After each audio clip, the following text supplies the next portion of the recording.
So, yeah, not doing great. We have all, at some point or another, questioned our identity. We have all had moments where we felt unsure about who we really are, or about how we fit into the world around us. Maybe you felt pressured to act in a certain way, or felt lost in a sea of possibilities.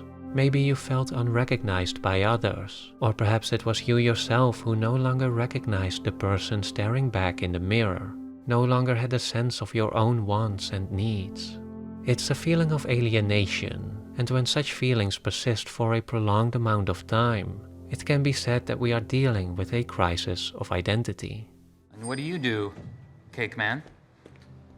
I do The importance of a somewhat coherent sense of self is reflected by many, if not most of the stories we tell, in which we generally follow characters going on journeys that result in them learning more about themselves or about their place in the world. Whether they become a wizard, a Jedi, or a superhero, find the success they've always wanted, overcome a tragedy, or fall in love with the partner of their dreams.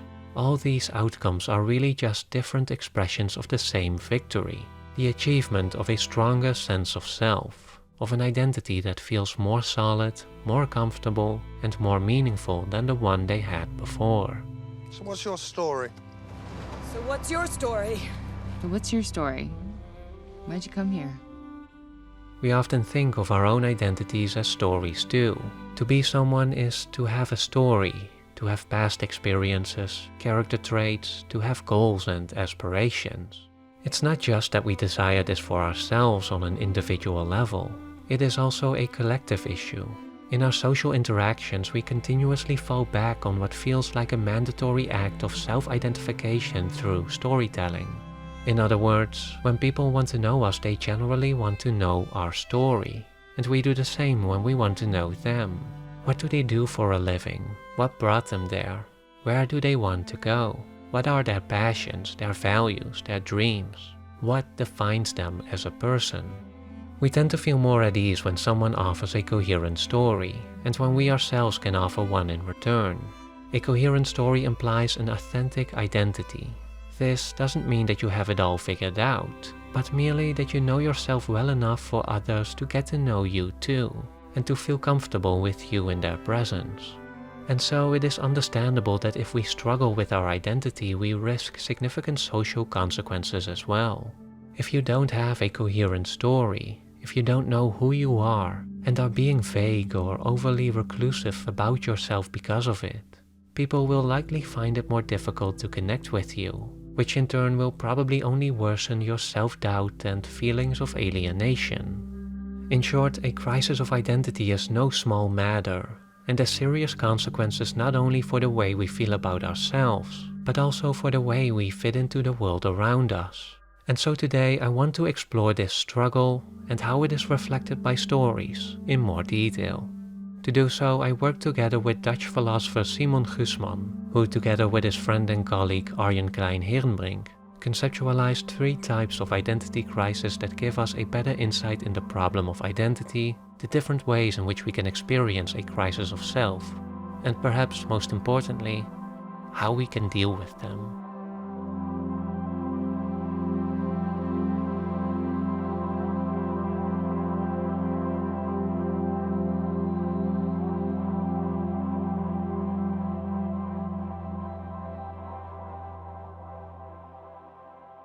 This video is sponsored by CuriosityStream and Nebula. Type 1. Displacement.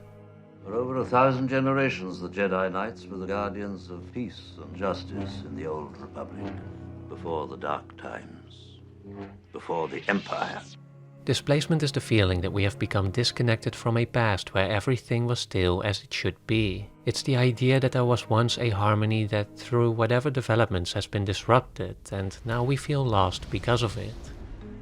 Perhaps the most archetypal story of displacement is that of Adam and Eve, who once lived in perfect harmony with themselves, with each other, and with the world, until they ate from the forbidden fruit and were cast out of Eden.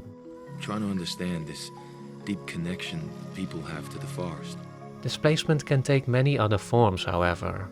We, for example, see it in the many stories about our disconnect from nature, which often feature native peoples as metaphors for how we too once lived in harmony with the natural world, but have been led astray by greed and technology, which, based on the also many stories about dystopian futures, are surely to disconnect us further and further until we are alienated beyond repair.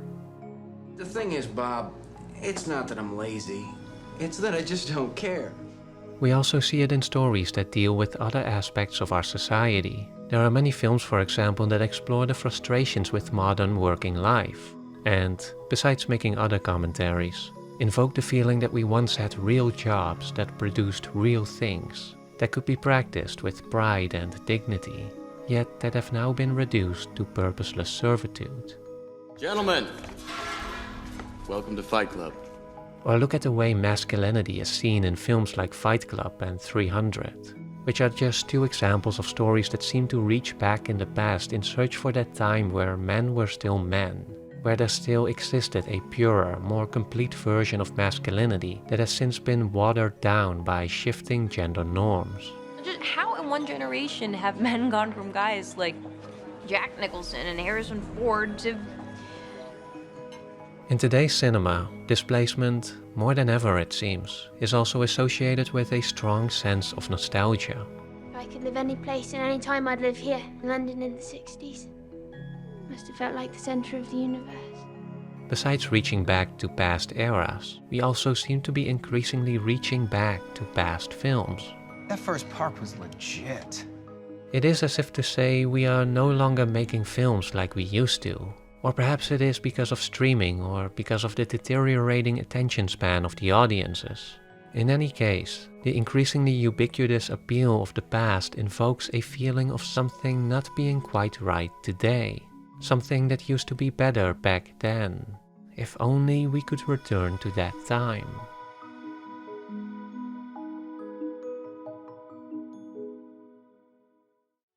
Type 2. Constrictment. Whereas displacement is fixated on the past and often concerns the collective, we do not belong here, we have to go back. Constrictment, on the other hand, is oriented towards the future and is much more an individual issue. The thing is, Diana, there has to be two of you. It's the real one and the one they take pictures of. We speak of constrictment when someone feels trapped in their environment, in their body, or in some construct that dictates who they are supposed to be, and wishes to escape from it. To feel constricted is to feel, I do not belong here. I have to go somewhere else. I have to become someone else. Every day you'll wake up, and there'll be less of you. You live your life for them, and they don't even see you. You don't even see yourselves. Like displacement, feelings of constrictment can take on many forms. One obvious example is the significant identity crisis that people can experience when their sexual orientation does not reflect the norms of their environment, or when they do not experience the gender that the people around them have attached to their physical bodies. In stories like these, you can clearly see the pain people can go through when they are not able to harmonize their inner feelings with other people and with the outside world. Nothing. I'm nowhere. Constrictment is also often experienced by people who feel trapped in their families or in their more general social environment that imposes norms on them that they cannot fit themselves in. We see this in the classic stories of those who want to dance but are not allowed to, read poetry where it is forbidden, or who simply want to discover something about themselves and about who they are on their own terms. Characters experiencing such conflicts are first and foremost driven to escape. Escape from their families, from their jobs, their hometown, from the person they are expected to be. It can also be the case that people feel trapped between multiple conflicting identities, that they've been living in multiple worlds that cannot seem to be reconciled, resulting in the feeling that they do not belong in any one of them. So if I'm not black enough, and if I'm not white enough, and if I'm not man enough, then tell me, Tony, what am I? The ubiquity of stories depicting the struggle to escape constrictment can in part be explained by the rise of individualism in the second half of the 20th century. Beginning with the counter-movements of the 60s and 70s, the search for identity became in large part defined by a certain defiance. And that still rings true today. To be an authentic person is, to some extent, to be non-conformist. To author your own identity instead of merely being an expression of an existing one. We see this in the many stories of people trying to find fame and success. But even for those who do not have such lofty ambitions, there often still is that pressure to be someone unique, to stand out from everyone else, to find your true identity. And on this matter there is good news and bad news. Displacement and constrictment are both based on the same fundamental problem, that being a lack of possibilities. Someone who feels displaced cannot restore a past identity, and someone who feels constricted cannot express their desired one. As such, the solution seems, and has historically been, pretty obvious. More freedom. If individuals or even whole communities have more space to become who they want to be, that's exactly what they could do. And we've already seen a lot of progress with providing this freedom, especially when it comes to resolving issues of constrictment, at least in Western societies. Coleman's your life, not mine. The internalization of individualism has made it generally less likely that children are expected to follow in their parents' footsteps, and more likely that they are encouraged to find their own identity. Don't ever let somebody tell you you can't do something. Not even me. Furthermore, we've drastically increased our mobility, both in the sense that it is easier than ever to move around physically and explore different settings and environments, and in the more social and ideological sense as we are increasingly recognizing and celebrating different identities in all their diversity, and in doing so, making it easier for people to express themselves. The very fact that we have so many stories now that show, in so many different ways, the liberation from constrictment is, to some degree, a testament to its waning power. Hey guys, Kayla back here with another video. The growing presence of the digital world has also been a big contributor to this, as through the internet, our access to other people, other norms and ways of thinking has become virtually unrestricted. It has given us unprecedented opportunities to explore our identities, to encounter like-minded individuals and communities, and to find a sense of belonging. As such, it is understandable to think that we are well on our way to eliminate crises of identity once and for all, that we have figured out the solution, albeit on a conceptual level, as in practice the freedom to be who you are is certainly not distributed equally and universally yet. But the path is clear, and soon everyone will be able to be who they want to be. Except, this doesn't seem to be true, does it? Despite us having more freedom than ever to express our desired identities, why do we still feel so alienated? Why do we still struggle to figure out who we are? Well, this is because in our effort to resolve feelings of displacement and constrictment, we have run into a third type of identity crisis. Type 3. Overwhelming freedom. Though not an entirely new phenomenon, the feeling of overwhelming freedom has become much more prominent in modern times as a sort of side effect to our progress in the first two types of identity crisis. As the name suggests, overwhelming freedom is defined by an overabundance of choices and different ways to give shape to your identity, resulting in a feeling of restlessness, of overstimulation, or as Bo Burnham captures it, could I interest you in everything, all of the time? A little bit of everything, all of the time. In many stories, overwhelming freedom often follows the deconstruction of a pre-existing identity.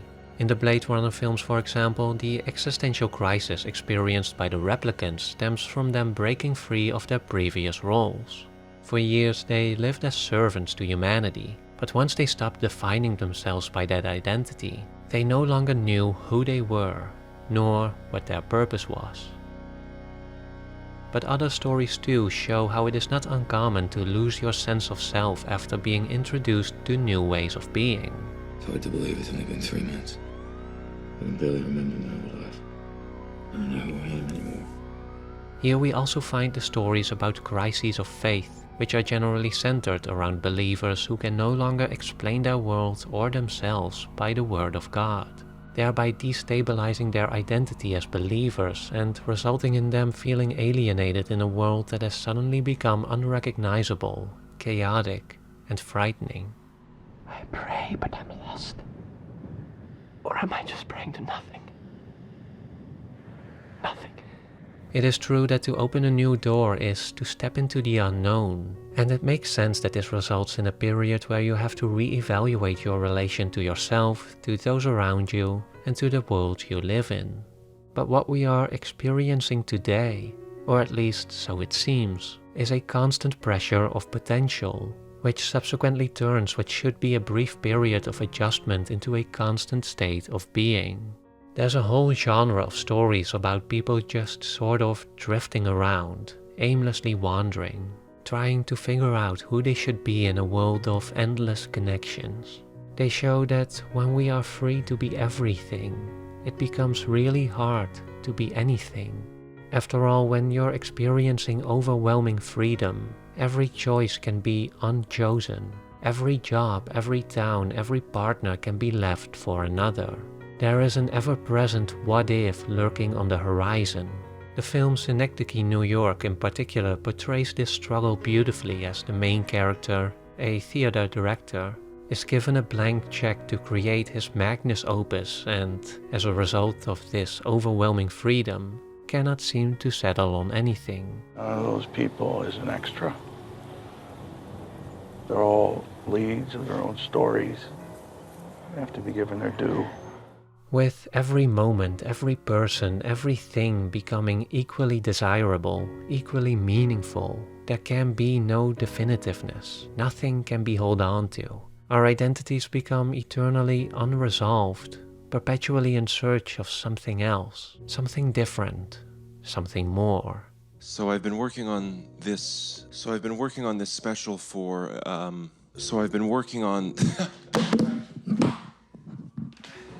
So, how do we deal with all this? Because if the answers to displacement and constrictment only lead to a third form of identity crisis, where do we go from here? How do I begin?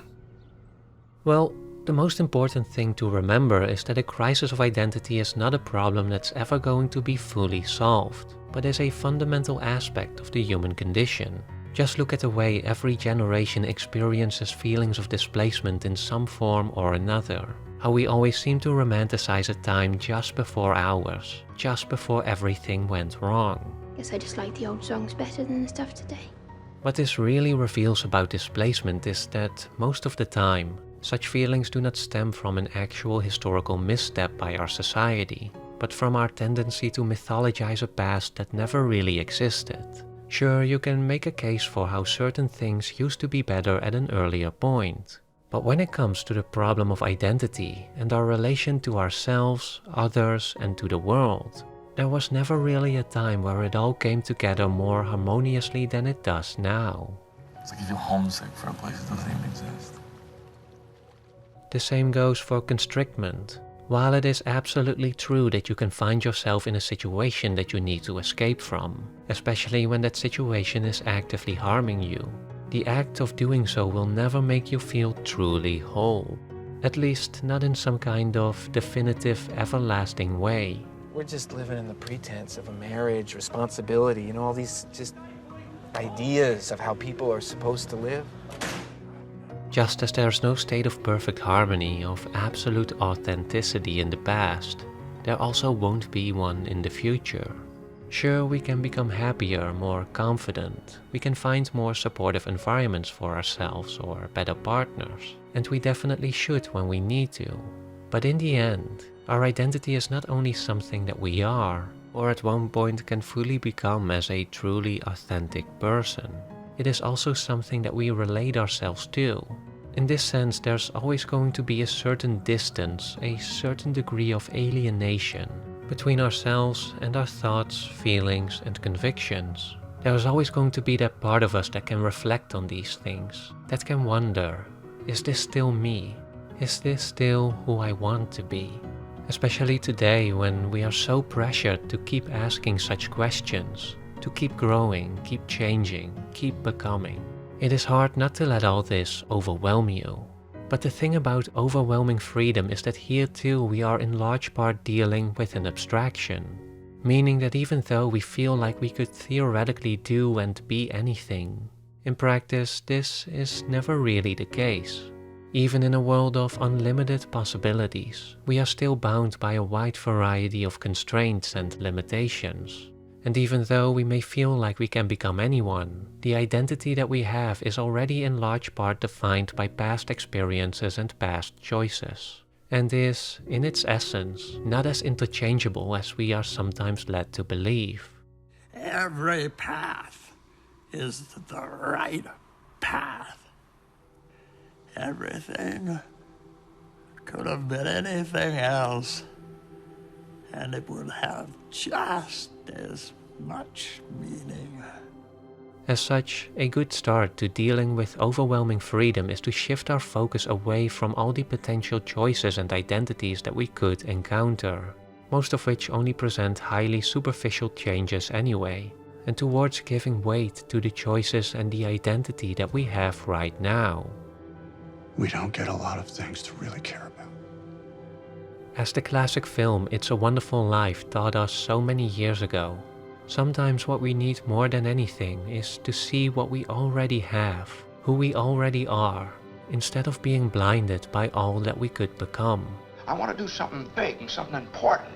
You know, George, I feel that in a small way we're doing something important, satisfying a fundamental urge. We put on brave faces for each other. We try to present ourselves with confidence, but we won't always succeed in doing so. Sometimes we no longer know who we are, what we want, and who we are supposed to be. But this does not mean that we are broken. And realizing this, truly realizing this, is perhaps the most important thing one can do to ease the pain of an identity crisis and the associated feelings of alienation. No one has truly figured out life. No one has truly figured out who they are. Like our mortality, crises of identity are a part of our existence. They are not defects to be fixed. Even in periods where we briefly forget about them, briefly feel secure and confident, they are never completely gone. We carry them with us, always. But we can change our attitude towards them, find some degree of peace with their presence, and in doing so, let go of the constant pressure to keep becoming, and start just being. I can see it. This one moment when you know you're not a sad story. You realize you are not special. You are alive. If you want true love, then this is it. This is real life. It's not perfect, but it's real. This is everyone's experience. Every single one. Everyone is everyone. I thought it was a dream. What we knew in the forest. It's the only truth.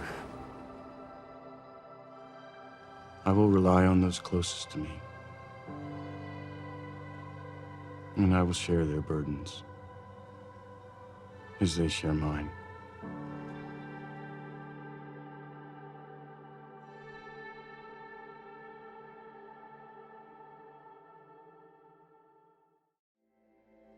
Hey everyone, just a really quick announcement. Not only has our creator-owned streaming platform Nebula passed 400,000 users, also the holiday sale that gets you both CuriosityStream and Nebula with a 42% discount has been extended until Christmas Eve. That is less than $12 for both CuriosityStream and Nebula. Hey everyone, just a really quick announcement. Okay, so I should probably elaborate on this for those who do not know yet. Nebula is the place where you can follow all your favorite creators, watch extended and exclusive content, including some of mine, and all that without any ads or sponsors. How great is that? Oh, and CuriosityStream, of course, is the educational streaming service with thousands of documentaries and non-fiction titles, like The Norwegian Fjords, a beautiful portrait of Norway's unique wilderness, which I was fortunate enough to visit once, and I loved how this film took me right back there with its stunning photography. How great is that? Whereas CuriosityStream is all about big budget, non-fiction productions like these, they also love independent creators, which is why they are helping us to grow our platform Nebula, and which is why we have this great deal right now to get both services for just $12 a year. So if you'd rather be watching extra content instead of this ad, enjoy some fantastic documentaries, and support a platform where creators like myself can rely on the support of a strong community, where we are free to be creative and receive fair compensation, be sure to head on over to curiositystream.com/likestoriesofold to get the best deal in streaming today.